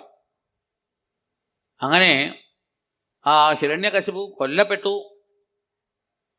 തൻ്റേതായിട്ടുള്ള മടിമേലെ വെച്ചുകൊണ്ട് ആ ഹിരണ്യകശിപുവിനെ ഭഗവാൻ അങ്ങോട്ട് സർവർക്കും ഭീതി ജനിപ്പിക്കുമാറ് ദുഷ്ടനിഗ്രഹം എന്നുള്ളത് ചെയ്തു എന്ന് നമ്മൾ പറയാറുണ്ട്. ഹിരണ്യകശിപുവിനെ ഇങ്ങനെ ഘോരമായിട്ട് കൊല്ലുകയാണ് ഉണ്ടായത്. ആ സമയത്ത് അനേകം ദേവന്മാരെല്ലാം ആകാശമണ്ഡലത്തിൽ വന്നുകൂടി ആ നരസിംഹരൂപിയായിട്ടുള്ള ഭഗവാനെ ഇങ്ങോട്ട് സ്തുതിക്കുന്നുണ്ട്. അകത്തുമല്ല പുറത്തുമല്ല ഉമ്മറപ്പടിയിൽ, ആകാശത്തുമല്ല ഭൂമിയിലുമല്ല തൻ്റെ മടിയിൽ, ജീവനുള്ള വസ്തുവല്ല ജീവനില്ലാത്ത വസ്തുവല്ല എന്നുള്ളത് നഖം കൊണ്ട് ഇങ്ങനെ പ്രഹ്ലാദനെയും മറ്റും സന്തോഷിപ്പിക്കാൻ അല്ലെങ്കിൽ രക്ഷിക്കാൻ വേണ്ടി നരസിംഹരൂപിയായിട്ട് വിഷ്ണു ആവിർഭവിച്ചുകൊണ്ട് അവിടെ ഞങ്ങൾ ഈ ഹിരണ്യകശിപുവിനെ നിഗ്രഹിക്കുകയാണ് ഉണ്ടായത്. ആ സമയത്ത് പ്രഹ്ലാദന് അത്ഭുതമാണ് തോന്നിയത്. ദേവന്മാരെല്ലാം ദേവതന്തിമിനാദങ്ങളെ മുഴക്കി വിഷ്ണുവിൻ്റെ ആ ഉഗ്രരൂപം കണ്ട് ലക്ഷ്മി ദേവി ലേശമൊന്ന് ദുഃഖത്തെ പ്രാപിച്ചു എന്നാണ്. അങ്ങനെ ലക്ഷ്മിയെ കുറിച്ച് ഇവിടെ സൂചിപ്പിക്കുന്നുണ്ട്. ദൈത്യൻ, അതായത് ഈ ഹിരണ്യകശിപു കൊല്ലപ്പെട്ടിട്ടും നരസിംഹത്തിൻ്റെതായിട്ടുള്ള കോപം ശമിച്ചില്ല എന്ന് ഇവിടെ പറയുന്നു. നരസിംഹത്തിൻ്റെതായിട്ടുള്ള ആ കോപജ്വാല, അതുകൊണ്ട് തന്നെ ദേവന്മാര് ദൂരേഹേ, എല്ലാവരും ദൂരെയാണ് മാറി നിന്നത്. നാതിദൂരചരാഹ പൃഥക് എന്ന് ഭാഗവതത്തിൽ ഈ ഒരു ഘട്ടത്തെ പറയാറുണ്ട്. അങ്ങനെ ദൂരത്ത് നിന്നുകൊണ്ട് ഭഗവാനെ സ്തുതിക്കുകയൊക്കെ ചെയ്തു. എന്നാൽ ദേവന്മാര് ഇവരൊക്കെ സ്തുതിച്ചിട്ടും ചിലപ്പോൾ നല്ല രസമാണ് ഈ ഭാവമൊക്കെ ചിന്തിക്കുകയാണെന്നുണ്ടെങ്കിൽ. നല്ല പോലെ കോപിച്ച് നിൽക്കുന്ന ആളുകളുടെ മുമ്പിൽ ഭാര്യയെ കൊണ്ട് നിർത്തിയാൽ എന്താവും? പിന്നെ അവൻ്റെ കോപം അങ്ങോട്ട് എട്ടായി മടക്കി പോക്കറ്റിൽ വെക്കും, അല്ലേ? പിന്നെ പൊങ്ങില്ല. മഹാലക്ഷ്മിയെ ദേവന്മാരെ കൊണ്ട് നിർത്തി നോക്കി. ഭഗവാൻ നരസിംഹരൂപിയായിട്ട് അട്ടഹാസം ചെയ്തപ്പോൾ മഹാലക്ഷ്മി പറഞ്ഞു, ഇതെൻ്റെ പതിയേ അല്ല എന്ന് മഹാലക്ഷ്മി ഓടിപ്പോയി. ഇനി വേറെ ഒരു സൂത്രമുണ്ട്. കുറേ സ്ത്രീകളെ കൊണ്ടുവന്ന് നിർത്തി. അവിടെ ദേവസ്ത്രീകൾ എന്ന് പൊതുവെ പറയാണ്ട്, അവരെയെല്ലാം കൊണ്ടുവന്ന് നിർത്തി. അവരെല്ലാം പുഷ്പവൃഷ്ടി ചെയ്തു. ഇവരെല്ലാം പുഷ്പവൃഷ്ടി ചെയ്തതോടുകൂടി എത്ര കോപിച്ചവനും കോപമൊന്നും ശമിക്കാൻ അത് കാരണമായി തീരും. എന്നാൽ അപ്പോഴും ഭഗവാൻ കോപത്തെ കൈവിട്ടില്ല. സകല ദേവന്മാരും സ്തുതിച്ചിട്ടും കൈവിട്ടില്ല. അപ്പോൾ ഗത്യന്തരമില്ലാതെയായി എല്ലാവരും ദുഃഖത്തിൽ പതിക്കുകയാണ് ഉണ്ടായത്. നരസിംഹത്തെ എല്ലാം സ്തുതിച്ച് വരുത്തിയതല്ലേ, ഇപ്പോൾ ആ നരസിംഹത്തിൻ്റെ ജ്വാല താങ്ങാൻ പറ്റാതെയായി മാറിയിരിക്കുന്നു. ഇനി ഞങ്ങൾ എന്താണ് ചെയ്യുക? ഈ നരസിംഹത്തിൻ്റെ താപത്തിൽ നിന്ന്, ജ്വാലയിൽ നിന്ന് ഞങ്ങളെ രക്ഷിക്കാൻ ആരുണ്ട് എന്ന് അവർ ചിന്തിക്കുകയാണ്. അതിൻ്റെ ഇടയ്ക്ക് നരസിംഹം എന്താ ചെയ്യുക? പ്രഹ്ലാദനെയൊക്കെ എടുത്ത് മടിയിൽ വെച്ചു. അവനെ നല്ലപോലെ മാറോട് അണച്ച് ഇടയ്ക്കിടയ്ക്ക് അട്ടഹസിക്കുന്നുണ്ട്. അങ്ങനെയുള്ള നരസിംഹത്തിൻ്റെ കോപം വലിയൊരു അഗ്നിയായിട്ട് മാറി. ആ ദേവന്മാർക്ക് വേറെ വഴി അറിയാതെ ശരണം പുക്കുശംഭുവേ, എല്ലാവരും പരമേശ്വരനെ ചെന്ന് തുതിച്ചു. പരമേശ്വരനെ തുതിച്ച വേളയിൽ ഭഗവാനെ ഞങ്ങളെയെല്ലാം രക്ഷിക്കണേ കാത്താലും എന്ന് പറഞ്ഞുകൊണ്ട് ദേവന്മാർ മുഴുവൻ പരമേശ്വരനെ അങ്ങോട്ട് സ്തുതിക്കുകയാണ്. യഥാർത്ഥത്തിൽ എന്തിനു വേണ്ടിയിട്ടാണ് ഭഗവാനെ ആശ്രയിക്കുന്നത്? എപ്പോഴും നമ്മുടെ ഉള്ളിൽ എന്താണോ ആഗ്രഹം അത് ഭഗവാന്റെ മുമ്പിൽ തുറന്നു പറയാം. ഞങ്ങളെല്ലാം ഭഗവാനെ അവിടുത്തെ മുമ്പിൽ നമസ്കരിക്കുന്നു, ഇന്ന കാര്യത്തിന് വേണ്ടിയിട്ടാണ്, ഇത് തുറന്നു പറയാം. അപ്പോൾ നമ്മുടെ കാര്യത്തിന് ഒരു പ്രസക്തി ഭഗവാൻ കൊടുക്കും. അപ്പോൾ ദേവന്മാരെല്ലാം അവരുടേതായിട്ടുള്ള ദുഃഖത്തെ അറിയിച്ചു. അപ്പോൾ പണ്ട് ഞങ്ങൾക്കെല്ലാം ഒരു ദുഃഖമുണ്ടായി. അമൃതമതനം കടഞ്ഞ് അമൃത് കൊണ്ടുവരാനായിട്ട് ഞങ്ങളെല്ലാം പ്രയത്നിച്ച വേളയിൽ എല്ലാവരും പലരും ആനയും കുതിരയും രത്നമായിട്ട് പോയി. എന്നാൽ വിഷം വന്നപ്പോൾ ഒരാൾ മുമ്പിൽ വന്നില്ല. അങ്ങാണ് മുമ്പിൽ വന്നിട്ട് ഞങ്ങളെയെല്ലാം രക്ഷിക്കാൻ വേണ്ടി ആ വിഷത്തെ ഭക്ഷിച്ച് നീലകണ്ഠൻ എന്ന പേരോടുകൂടി മാറിയത്. അങ്ങനെയുള്ള പരമേശ്വര, ഞങ്ങളിതാ അവിടുത്തെ നമസ്കരിക്കുകയാണ്. ഇന്ന് നരസിംഹരൂപിയായിരിക്കുന്ന വിഷ്ണുവിൻ്റെ ആ ജ്വാലയാൽ ഞങ്ങൾ പീഡിതരാണ്. പരമേശ്വര, ഞങ്ങളെ രക്ഷിക്കണേ. ആ നരസിംഹത്തിൻ്റെ കോപത്തെ ശമിപ്പിക്കണേ. അതിന് പ്രാപ്തരായിട്ടുള്ള ആളുകൾ മറ്റാരും ഞങ്ങളുടെ മുമ്പിൽ ഇപ്പോൾ ഇല്ല. അങ്ങ് അതിന് ശക്തനാണ് എന്ന് ഞങ്ങൾ മനസ്സിലാക്കുന്നു. ഇങ്ങനെ ദേവന്മാരാൽ സ്തോത്രം ചെയ്യപ്പെട്ട വേളയിൽ ഭഗവാൻ ഉടനെ തന്നെ അവിടെ അങ്ങോട്ട് ആശ്വസിപ്പിക്കുകയാണ്. ദേവന്മാരെ, നിങ്ങളൊന്നും ഭയക്കേണ്ട, അവരവരുടെ സ്ഥാനങ്ങളിലേക്ക് തിരിച്ചു പോയിക്കോളൂ. നിങ്ങളുടെ എല്ലാം ദുഃഖം തീർക്കുക എന്നുള്ളതാണ് എൻ്റെ വ്രതം എന്ന് പറയാം. പരിത്രാണായ സാധൂനാം വിനാശായ ദുഷ്കൃതാം എന്ന് പറഞ്ഞതുപോലെ ദുഷ്ടന്മാരെ ഇല്ലാതെയാക്കുക എന്നുള്ളത് ഭഗവാന്റെ ഒരു വ്രതമാണ്. അതുകൊണ്ട് തന്നെ നിങ്ങൾ പേടിക്കേണ്ടതില്ല എന്ന് പറഞ്ഞ് ഭഗവാൻ ആശ്വസിപ്പിച്ച വേളയിൽ ആ ദേവന്മാർ മുഴുവൻ പരമാനന്ദത്തോടുകൂടി അവരുടെ സ്ഥാനങ്ങളിലേക്ക് തിരിച്ചുപോയി. പിന്നീട് ദേവന്മാരെല്ലാം ഇതുപോലെ വന്ന് ഭഗവാന്റെ മുമ്പിൽ അർത്ഥിച്ചതിൻ്റെ പ്രകാരം ഇതാ പരമേശ്വരൻ തൻ്റെ തേജസ്സിൽ നിന്നുണ്ടായ വീരഭദ്രനെ അങ്ങോട്ട് വിളിച്ചു. അവിടെ അങ്ങോട്ട് നരസിംഹത്തിനെ അടക്കുവാനായിട്ട് ഇതാ തീരുമാനിക്കുകയാണ്. വീരഭദ്രനെ അങ്ങോട്ട് വിളിക്കുകയാണ്. യഥാർത്ഥത്തിൽ വീരഭദ്രൻ ആരാ? മഹാപ്രളയം വരെ ഉണ്ടാക്കാൻ കഴിവുള്ള ആളാണ് വീരഭദ്രൻ. വീരഭദ്രനെ വിളിച്ച് പറയുകയാണ്. ഗണനായകനായിട്ടുള്ള വീരഭദ്രൻ ഇപ്പോൾ ഉടനെ ഭഗവാന്റെ മുമ്പിൽ വന്നു ചേർന്നു. ഭഗവാൻ സങ്കല്പിച്ചാൽ മതി, അല്ലേ? നേരത്തെ തന്നെ ഇത് പറഞ്ഞതാണ്. തൻ്റെ പുത്രനായി വീരഭദ്രനെ ഭഗവാൻ ഒന്ന് സ്മരിച്ച മാത്രയിൽ വീരഭദ്രൻ അവിടെ പ്രത്യക്ഷനായി. അത്യുഗ്രമായിട്ട് ലോകത്തെ മുഴുവൻ ദഹിപ്പിക്കാൻ പോകുന്നതായിട്ടുള്ള കോപജ്വാലയോടുകൂടി വർത്തിക്കുന്ന നരസിംഹത്തിൻ്റെ കോപത്തെ ശമിപ്പിക്കണം. എന്തായാലും അവിടെ നിന്റെ പ്രഭാവം നിനക്ക് ഓർമ്മയില്ലേ? പണ്ട് ദക്ഷയജ്ഞത്തിൽ ബ്രഹ്മാദി ദേവന്മാരുടെ എല്ലാം തല ഉരുട്ടിക്കളിച്ച ആളാ, പന്ത് കളിക്കണത് പോലെ. അപ്പോൾ വീരഭദ്രൻ അതൊരു പ്രയാസമേ അല്ല എന്ന് ഓർമ്മിപ്പിച്ചു. എന്തായാലും പരമേശ്വരൻ്റെ തന്നെ മറ്റൊരു രൂപമാണ് വീരഭദ്രൻ എന്ന് ഇവിടെ എടുത്തു കാണിക്കുകയാണ്. വേഗം തന്നെ വീരഭദ്രൻ്റെ യാത്ര എന്നുള്ളത് പുറപ്പെടുകയാണ്. ഭഗവാന്റെ യാത്ര പുറപ്പെട്ട വേളയിൽ പല ആളുകളും ആ ഉടുക്ക്, പരമേശ്വരന് എന്ന് പറയുമ്പോൾ ഉടുക്ക് കൊട്ടി അല്ലേ, അല്ലെങ്കിൽ ഡമരു എന്ന് പറയാം. ഉടുക്ക് അങ്ങോട്ട് കൊട്ടി ഭഗവാന് വേണ്ടിയിട്ട് ജയാരവം മുഴക്കി എല്ലാവരും അത് കൊണ്ടാടുകയാണ് ഉണ്ടായത്. വീരഭദ്രൻ അവിടെ നിങ്ങളുടെ സാക്ഷാൽ വിഷ്ണു എവിടെയാണോ നരസിംഹ രൂപത്തിൽ സ്ഥിതി ചെയ്യുന്നത് ആ ഒരു പ്രദേശത്തേക്ക് വന്നു ചേർന്നു. അവിടെ വന്നതായിട്ടുള്ള ഭൈരവൻ്റെ ആ രൂപം എന്ന് വേണമെങ്കിൽ പറയാം വീരഭദ്രൻ. ആ വീരഭദ്രൻ വന്ന ഉടനെ വിഷ്ണുവിനെ ശാസിക്കുകയാണ് ഉണ്ടായത്. യഥാർത്ഥത്തിൽ പരമേശ്വരൻ്റെ നിയമനപ്രകാരമാണ് താനിതാ ഇവിടെ വന്നിട്ടുള്ളത് എന്ന് ആദ്യം പറഞ്ഞു.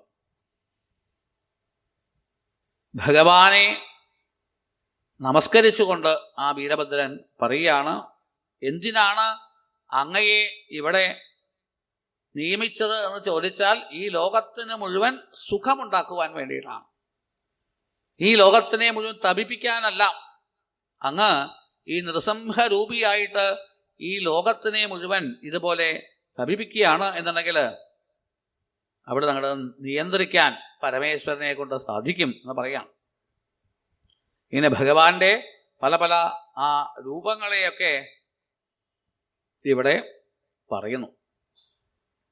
ഭഗവാൻ മത്സ്യരൂപിയായിട്ട്, കൂർമ്മരൂപിയായിട്ട്, വരാഹരൂപിയായിട്ട് ഒക്കെ അവതരിച്ചത് നരസിംഹാവതാരത്തിന് മുമ്പ് ഇതൊക്കെയാണല്ലോ. പണ്ട് മത്സ്യരൂപിയായിട്ട് അവതരിച്ചു. ആ സമയത്ത് വാസുകി എന്ന പാമ്പിൻ്റെ വാലുകൊണ്ട് ശൃംഗത്തിൽ കെട്ടി സമുദ്രം മുഴുവൻ അവിടെ അങ്ങോട്ട് ചുറ്റി കാണിച്ച ആളാണ്. അന്ന് ചുറ്റിക്കറങ്ങിയ ആളാണ് ഈ വിഷ്ണു. അതേപോലെ കൂർമ്മമായിട്ട് അവിടെ അങ്ങോട്ട് ഈ അമൃതമദനത്തിലെ മന്ദരപർവ്വത്തെ ധരിച്ച ആളാണ്. വരാഹരൂപിയായിട്ട് ഹിരണ്യാക്ഷൻ എന്ന് പറയുന്ന അസുരനെ നിഗ്രഹിച്ച ആളാണ്. ഇതാ അവിടെ നൃസിംഹരൂപിയായിട്ട് ഹിരണ്യകശിപുവിനെയും സംഹരിച്ചിരിക്കുന്നു. അങ്ങനെയുള്ള പല ലീലകൾ ചെയ്തതായിട്ടുള്ള അങ്ങ് ഇപ്പോൾ ലോകത്തിന് ദുഃഖമാണ് ഉണ്ടാക്കി തീർക്കുന്നത്. യഥാർത്ഥത്തിൽ എനിക്ക് സമനായിട്ട് മറ്റാരുമില്ല എന്ന് പറഞ്ഞുകൊണ്ട് അഹങ്കരിക്കുകയാണ് ചെയ്തത്. എന്നാൽ യഥാർത്ഥത്തിൽ ആ പരമേശ്വരനാണ് അങ്ങയെ പാലനധർമ്മത്തിൽ സ്ഥാപിച്ചിട്ടുള്ളത്. വേദധർമ്മങ്ങളെല്ലാം ഇതാണ് ഉദ്ഘോഷിക്കുന്നത്. അതുകൊണ്ട് ഹിരണ്യകശിപുവിനെ വധിച്ചതോടുകൂടി അങ്ങയുടേതായിട്ടുള്ള ആ അവതാരത്തിൻ്റെ ഉദ്ദേശം കഴിഞ്ഞു. ഈ ശരീരത്തെ അങ്ങോട്ട് ഉപേക്ഷിക്കൂ, കോപത്തെ കൈവെടിയൂ എന്ന് പറഞ്ഞ് വീരഭദ്രൻ അവിടെ പറയുണ്ടായി. ഇതെല്ലാം കേട്ട വേളയിൽ നരസിംഹം പറയാണ്, ഈ ആരാ, എവിടുന്നാ വന്നിട്ടുള്ളത്, എന്നെ ശാസിക്കാൻ വരുന്നു എന്നൊക്കെ പറഞ്ഞ് അട്ടഹസിക്കാൻ ഉണ്ടായത്. യഥാർത്ഥത്തിൽ എന്നെ കൂടാതെ മറ്റൊരു സംഹർത്താവ് ഈ ലോകത്തിലില്ല എന്ന് വീണ്ടും പറയാം. ഈ ലോകത്തിൽ എവിടെ വേണമെങ്കിലും എൻ്റെ ശാസനം എന്നുള്ളത് നടക്കും. ഈ ലോകത്തിൽ എന്ത് നടന്നാലും എൻ്റെ പ്രസാദത്താൽ ഭയന്ന് വരച്ചുകൊണ്ട് ഞാൻ എന്ത് പറയുന്നുവോ അത് ലോകത്തിലെല്ലാം സംഭവിച്ചിരിക്കുന്നു. ഞാൻ തന്നെയാണ് ശക്തികൾക്കെല്ലാം ശക്തി, പ്രവർത്തകന്മാർക്കൊക്കെ പ്രവർത്തകൻ.